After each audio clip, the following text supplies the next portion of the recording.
कलाहांडी कंधमाल एवं बौद्धरे गोटे माओ गोष्ठी सक्रिय अच्छी एवं किछि दिन भितर ए गोष्ठीर जड़े डिविजनाल कमांडर एवं 2 जन क्याडर को एनकाउंटर करा जायछि। राज्य में आंटी नक्सल ऑपरेशन को अधिक तीव्र करा जायछि। यार भल फलाफल आसुछि एवं आहुरी अनेक माओवादी आत्मसमर्पण करथिबा कहिसंती पुलिस डीजी अरुण षडंगी। छत्तीसगढ़ किछि माओवादी पलाई आसिथिले। पुलिस बारंबार कार्यानुष्ठान फल से मनोबल भांगी पड़ी। से ग्रुप रु 11 जन गिरफ एवं आत्मसमर्पण करिसंती। आसंता 1 वर्ष भितर एही अंचल माओमुक्त हेबो बोली कहिसंती डीजीपी।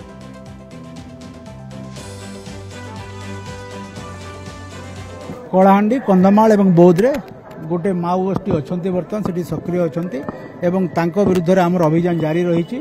गत 7 मास भितर आमे गोटे डिविजनल कमांडर दासरू एवं 2टा तांकर काडर को न्यूट्रलाइज करिछु। से एरिया रे आगरु से इंटेलिजेंस एरिया रे से वैक्यूम थिला, सिक्योरिटी वैक्यूम थिला। आमे से एरिया रे बर्तमान आमर एंटी माओइस्ट एक्टिविटी को आउरी गतिविधि को आउरी तीव्र करिछु एवं तार रिजल्ट आस्ते आस्ते आसुची।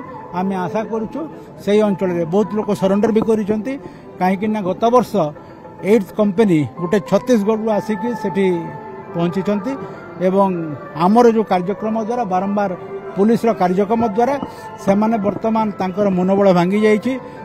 प्राय 11 जन से ग्रुप रु अरेस्ट एवं सरेंडर हो सारी सरेंडर कर सारी। तेमे आशा करूछु जे यही जो अंचल जो माने आगुरु ग्रुप होइकी बुलुथिले वर्तमान छोट छोट ग्रुप रे बुलुचंती एवं हम आशा करूछु आसंता वर्ष भितरे आमे ए अंचल को माओ मुक्त कर देबु।